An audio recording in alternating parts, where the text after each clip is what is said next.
So today we've got an amazing guest, Dr. Anesu Mbizvo. She is a doctor, a yoga teacher, and an explorer. Well, you travel all over the world to these amazing destinations, and you're a big promoter of living consciously. So welcome today. We can't wait to hear more from you. Thank you so much for having me. It's always lovely having these conversations about health, about wellness. It's a very big passion of mine. And, like you had mentioned, I also love travel. But for me, health and wellness is infused into everything that we do, every aspect of our lives. So it's really nice to be able to delve into that today. Perfect. So maybe should we start off with you just telling us a bit more about yourself?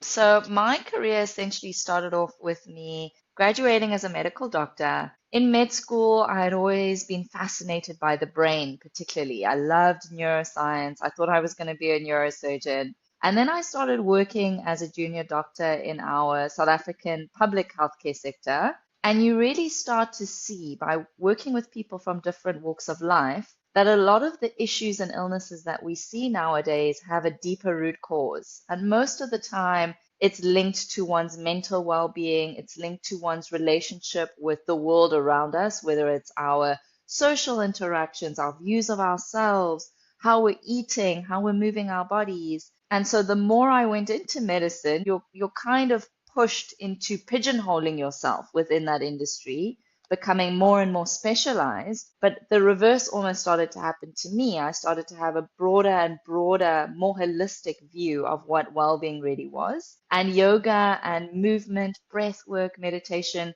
were basically how I got through medical school. It's what really helped me to feel well and to feel my best self. And so I started moving more into that world and trying to see how I could bridge Western medicine with the more Eastern holistic mindfulness kind of practices. So I ended up founding my own wellness center called the Nest Space, which is all about inclusive wellness and looking at mental well-being practices from more of an African context and perspective. And that just evolved to me then teaching other people to become yoga teachers, training them in a more holistic methodology. And now I travel across the world doing teacher trainings and also sharing my teachings, sharing yoga, sharing breathwork in lovely locations around the world. It sounds incredible, absolutely incredible. And I love that story because we've just interviewed another medical doctor who was saying the exact same thing. And it seems to be like there's a theme that sort of keeps coming up that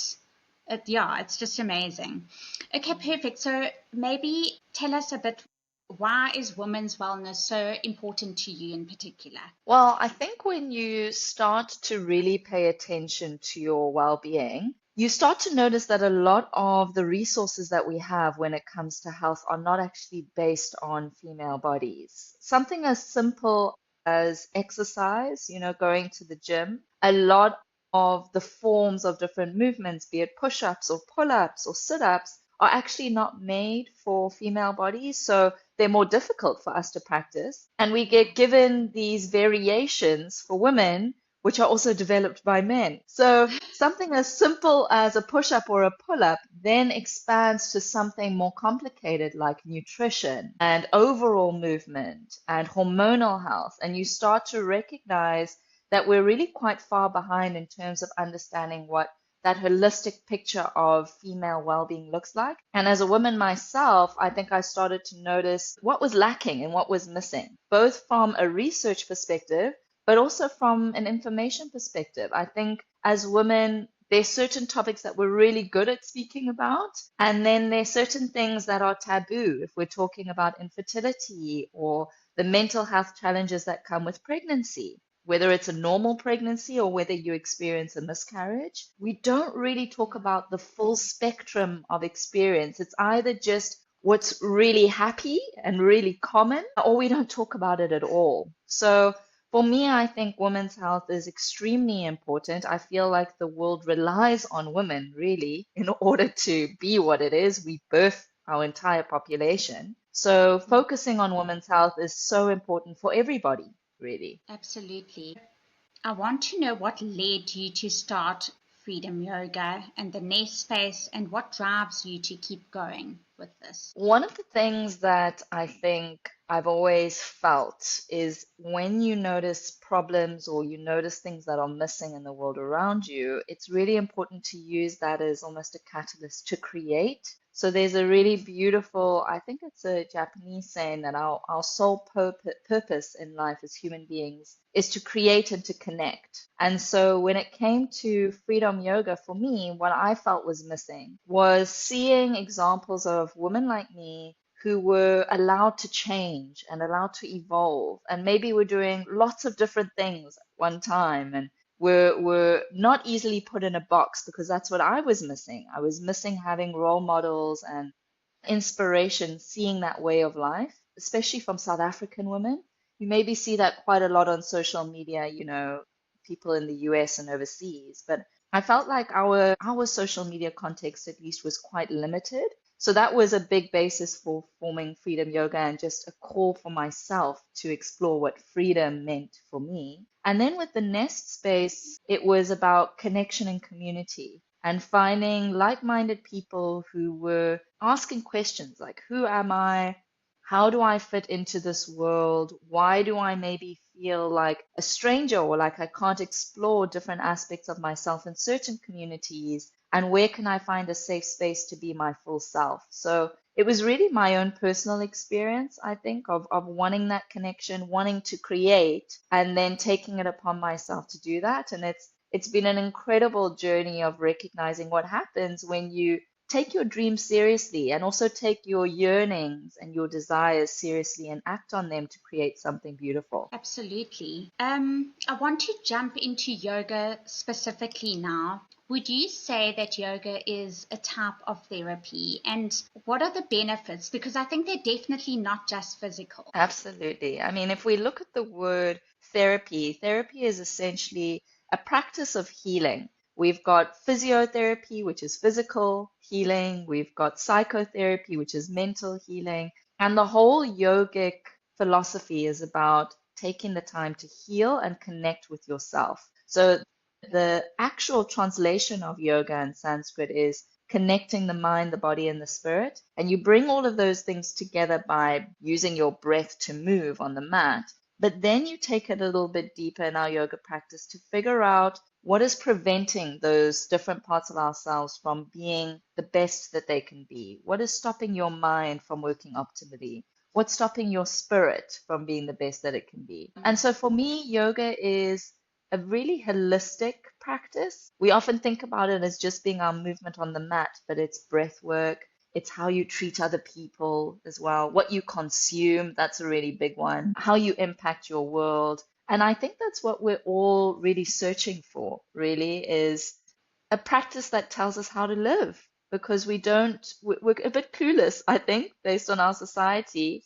And it's really nice to have a practice that's inclusive, that isn't necessarily religious as well, but is spiritual. So those are the things that I love about yoga. Yeah, it's so true. Everything you've just said is just like absolutely. Okay, now perfect. Now yoga has all these benefits, and what impact do you think it has on a woman in particular, her nervous system and her hormonal health?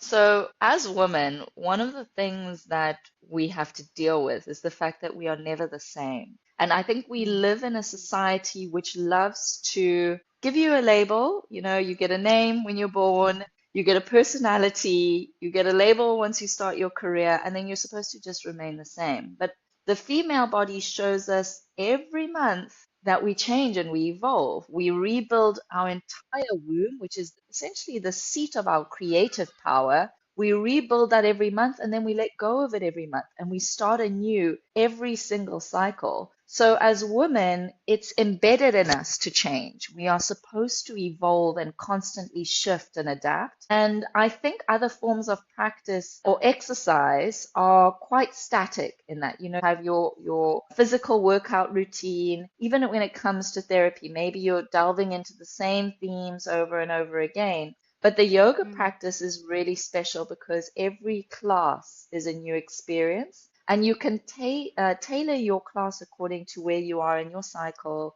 to where you are mentally, what you're working through at that moment. So I think that brings a really unique lens to women's health from the yogic perspective.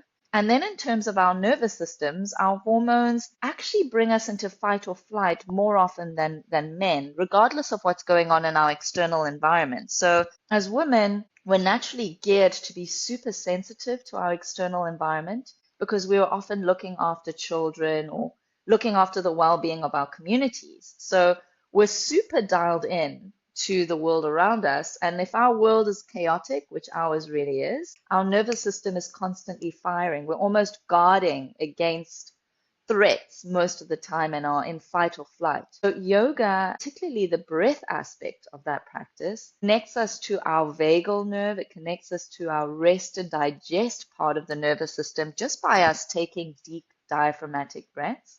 And as women, that is so useful both on the mat and off the mat because it takes us out of that stage of constantly needing to respond or to guard. Absolutely. That's so true. And jumping onto that, because you've mentioned community a few times now, in your opinion, what's your take on the importance of community in this particular space, especially with us, with women? Yeah, I think that healing can be actually quite a lonely thing to go through because when you're healing, we all need to heal. We've all got different traumas, different triggers, and what that means is often we can feel a bit misunderstood by those around us, where we might both be feeling sad. You might be feeling sad, I might be feeling sad. But if we're really delving into the root cause of that, it's often very different. So when you're healing, it's a common experience to feel a little bit isolated, maybe a bit misunderstood. And so when we don't have spaces that allow our uniqueness within our healing while also holding us within that, I think healing can become a little bit traumatic in that sense and can make us even isolate ourselves from our support structures. So, community for me, at least, was about how I could find a balance between finding spaces and relationships where I felt comfortable expressing my unique challenges and problems, where I didn't feel judged for those, but where I felt like I was in a space where other people felt comfortable doing the same so that we could do that healing in community while still remaining true to ourselves. And I think that's quite a rare thing to find. Wellness is quite trendy nowadays as well. So,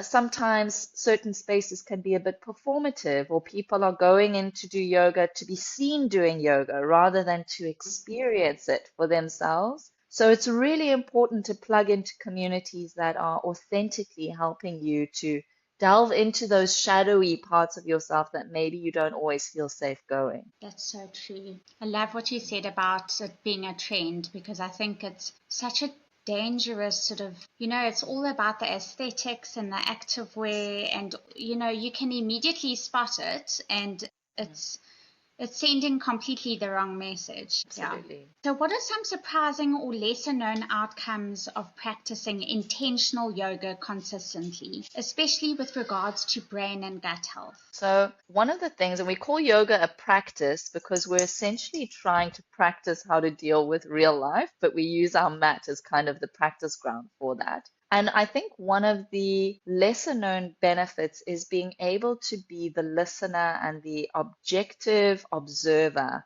of our experiences. So, in a yoga class, we consciously put ourselves into uncomfortable positions. It's like we choose discomfort and then we practice how to use our breath to be in discomfort, but to find stillness and to find a level of peace within it. And I think that's one of the things that I've noticed without even looking for that is being able to experience off the mat situations that are uncomfortable. So whether it's a situation in my life where I've planned a certain outcome and that hasn't gone my way, and then I'm experiencing fear or things in my life are a bit chaotic. What I find now because of my yoga practice is in those situations, it's not like I feel completely peaceful and happy and love and light, but I'm able to look at that discomfort and breathe with it and experience it without it completely overwhelming my nervous system and completely dysregulating me. So I think that tool of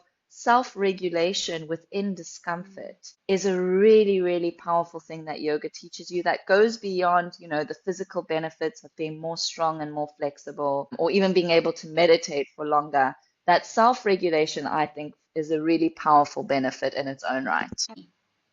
Um, yeah, definitely. I want to jump back on your thoughts of, I know we've just touched on it a little bit a while ago, but what are your thoughts on separating the social media aesthetic of yoga and the actual practice? Because it can be quite off-putting, well, at least it used to be for Yeah. me, to be in a class with people that are, sort of in your zone and you're trying to, it's really annoying Yeah, sometimes. I'm so glad we're talking about that because, like you had said a little earlier, we're getting lost in the aesthetic of Mm. wellness. And really, for you to delve into it's like I often compare going to the yoga studio as being the same as going to therapy. We spoke about that, or going to the doctor. The last thing that you want, for example, when having a pap smear, is showing everybody the whole process and then putting it on social media because it's a very intimate moment. If you're really speaking to your doctor or your therapist about your issues, if anything, privacy is the thing that you want the most, as opposed to it looking beautiful and you wanting the world to see how it's going. And it's in those really uncomfortable and, quite frankly, ugly moments, I where, yeah, those ugly moments where, we're sobbing, or, there's snot dripping from your nose, or you're in your PJs and you're a bit crusty and life is not feeling good. Those are actually the moments where we heal if we're practicing properly. And a yoga studio should be that too, actually. You should be able to go to a yoga studio and to be able to drop into those same ugly, dark places on your mat and use the practice to release or to feel or to rewire. Sorry, that's my puppy. We don't experience that nowadays. It's about us looking the best, or us being able to do a headstand or a handstand, or filming our whole practice. So I think we've lost that a little bit. I think we've lost the essence of what it is that we're actually doing on our mats. And it's just about, like you said, finding spaces where that cocoon of yoga and that cocoon of healing is very intentionally still upheld. So the yoga studios that I often go to have a very strict rule about no phones in the studio. So if you go to their social media pages, the only time you'll see the studio is when it's empty. You never see bodies in that studio because no one has their phones there. And it actually maintains a completely different energy of that space, and I think also as teachers, it's actually us to be able to enforce those containers within a space to tell students, look, no phones in the studio, no filming. If you want to take a photo at the end or at the beginning of class, you can do so. But even if it's just you in that studio, regardless of anybody else, if you've got a camera filming you during your practice, automatically that shifts your intention of what you're doing it for. absolutely. Yeah, I yeah, think one of the most annoying things for me would be coming to a class and I would look terrible just having woken up. Maybe my child was up the whole night. And then you see people yeah, with full faces of makeup, and then it's a dead giveaway. And then everything is filmed and you are pulling faces. You're sweating, maybe not feeling well, maybe you got PMS. And then someone makes comments, the faces you were pulling during this class. I mean, it's so, I feel like it's totally. an invasion of privacy, really. It's Yeah. so, yeah. And I love what you say. I mean, for me, my yoga practice is my safe space. So if I've had a terrible night, if I'm in the depths of my cycle, cramping, feeling terrible, my yoga space is where I can go and be that fully and not feel judged and not feel observed and not have to put on any mask. I think it's so, so important. And conversations like this are really, really important to say, we're not going there to be seen. There's a reason why there aren't mirrors in a yoga studio, or there shouldn't be. You're not there to look at yourself. You're there to notice how you feel. And Feel if that is anything, internal. yeah, it's internal, totally. We're shifting our external gaze inwards. And But besides the experience in studio, what I find now is even when you post, people viewing your posts start to compare their practice to you. They start to think that that's what they should look like when they're doing yoga, or start to think that their practice also needs to be aesthetic. So we create a whole culture which really isn't serving the purpose of what these practices are for. The whole root thing of it is completely lost. It's just evaporated with, yeah. Okay, moving on to healing. Tell us a bit more about sound healing. Gosh, so sound healing and sound is really powerful because, and again, it links a little bit to the methodology of yoga. A lot of our mental healing practices are mental, right? So when you go to a psychologist, you're talking about your feelings, you're using your mind to analyze your feelings. Even when we do journaling practices, or when we're speaking to a friend or a family member about what we're going through, it's very cathartic. But again, we're analyzing our emotions, we're analyzing how we feel. And what I think we need more often than not is a more somatic practice where we're just allowing ourselves to feel and we just leave it there. We're not needing to change how we feel, we're not needing to understand it. The healing takes place from allowing those emotions to be felt and released. And so we do that in our yoga practice through movement. But some of us sometimes are limited in terms of how much we actually can move. And movement is quite active as well. So sometimes we need something that allows us to slow down and just find stillness. And sound is very powerful because we are completely still. We're not doing anything. It's a completely inactive practice. But the vibration of whatever instruments it is that we're experiencing in sound healing, whether it's the crystal sound bowls, there's those metal Tibetan bowls, there's the gong therapy now. We also have African sound healing coming into the mix where there's shakers or drums or African instruments. And what these instruments do is they change the vibration of our energy by allowing the sound waves to change our brain waves as well. So we have different brain wave states that reflect different states of being. So there's a different brainwave state for when we're awake and active versus when we're dreaming and asleep versus when we're in meditation, and right at the end when we're tapping into our deep subconscious or unconscious mind. And different tones within the sound instruments bring about those different wave states. So just by listening to a specific tone, you can actually tap into your unconscious and deep subconscious mind, which is really powerful because that's where most of our latent triggers, memories, and emotions lie. And so in sound healing, often people will experience feeling quite raw emotions. Sometimes it's very pleasant and we feel super relaxed, super calm. Other times I've had sound healing experiences where it's really uncomfortable. Like I feel really annoyed, I feel sad, I feel angry sometimes. And that's also a really powerful method of experiencing it. And then afterwards, once those emotions are felt and you allow yourself to feel them, you feel much lighter. So that's really the power of sound healing. And it's set apart by the fact that we don't need to do anything with those emotions, we just let them arise. But I think it's, again, with most of these practices, we're coming back to what we've always known. We've always known that music was healing. I remember growing up and the fad was listening to classical music when you were working or when you were studying. It was like new age thinking that somehow what you're listening to can affect how you study. And now, that's well known. We all recognize that, but we're taking it a little bit deeper with our sound healing practices. It's incredible, and it's so true. There's so many benefits to it. I mean, it's such a added value, adding that to your other modalities.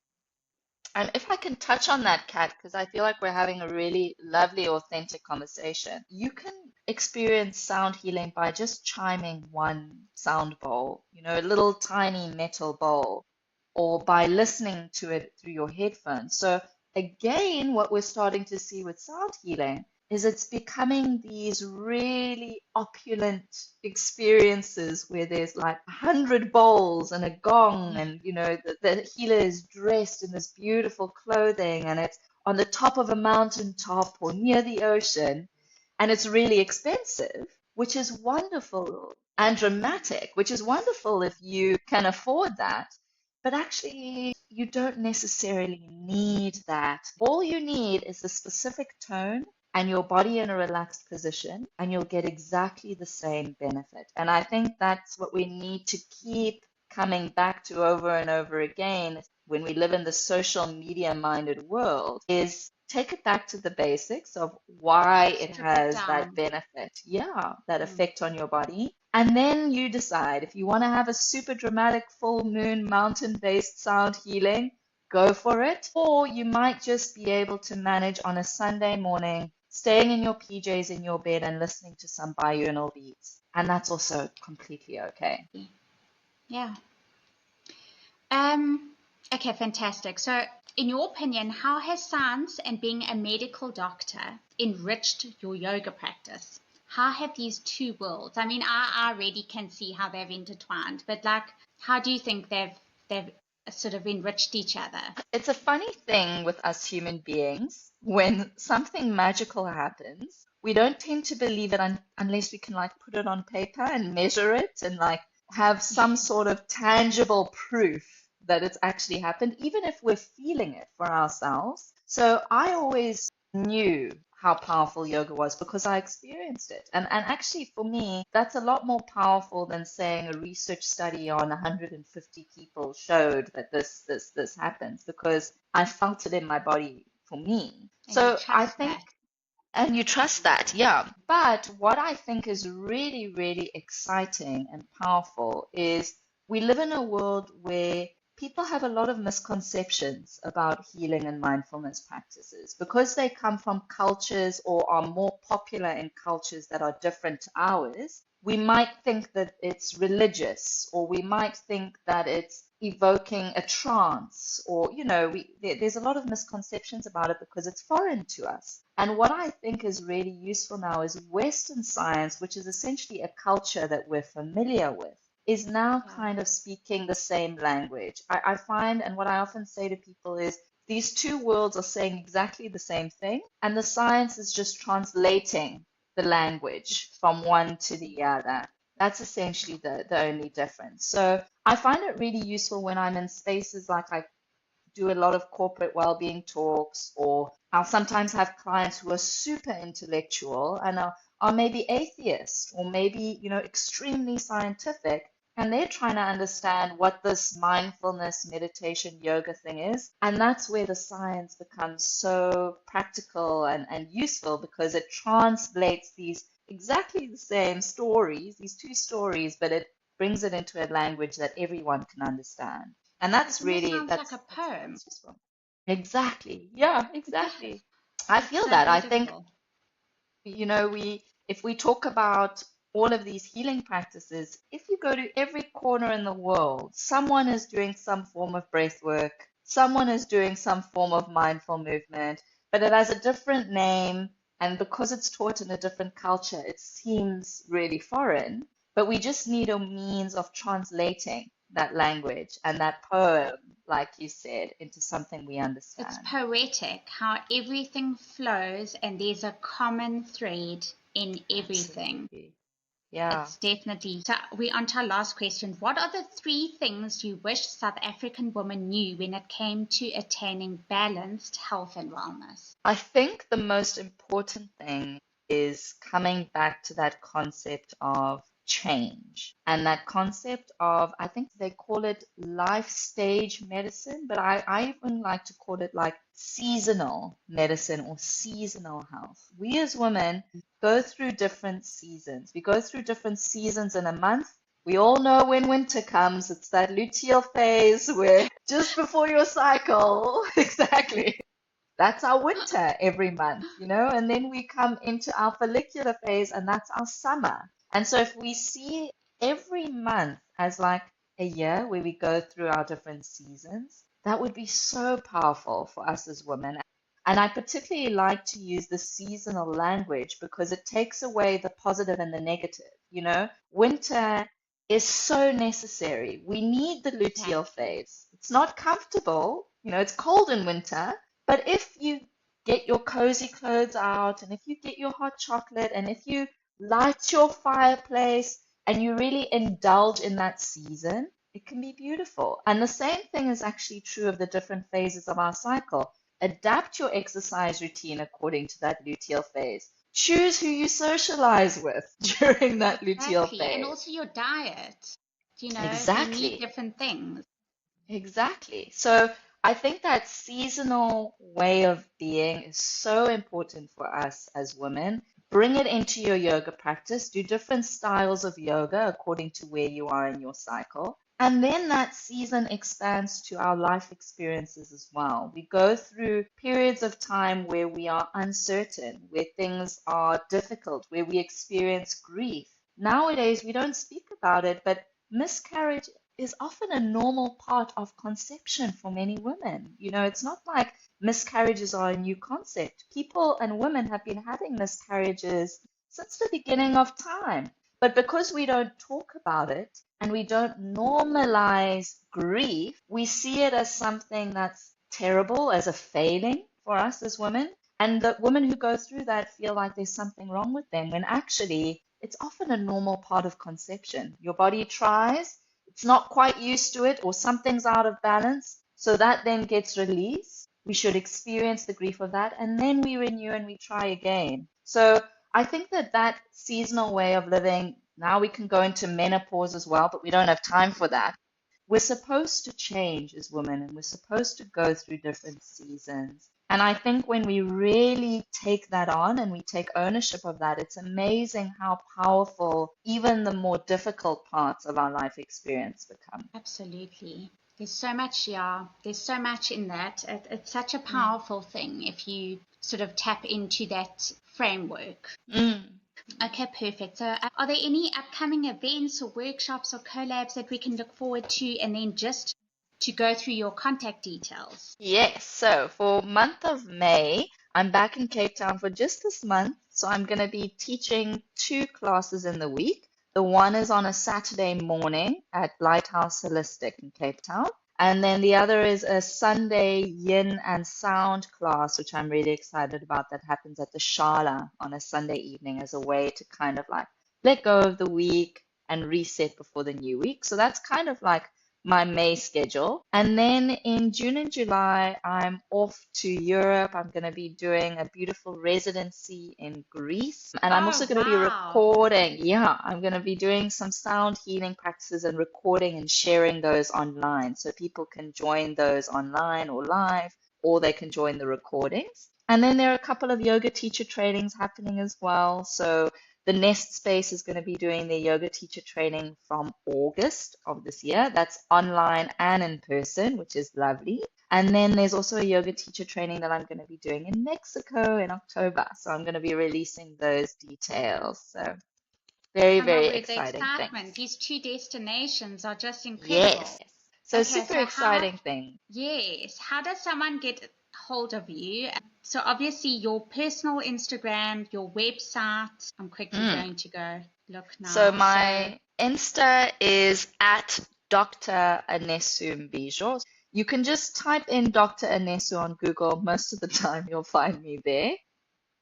And then my website is www.freedomyoga.org. So it's freedom, but with an H in between the O and the M, like the Om sound. yes. And you can find me there. Thank you so much for joining us today. What an incredible chat it's been. It's been awesome, Kat. Thank you for your questions. And it's again nice to find those safe spaces where we can talk freely and fully about these things. Exactly.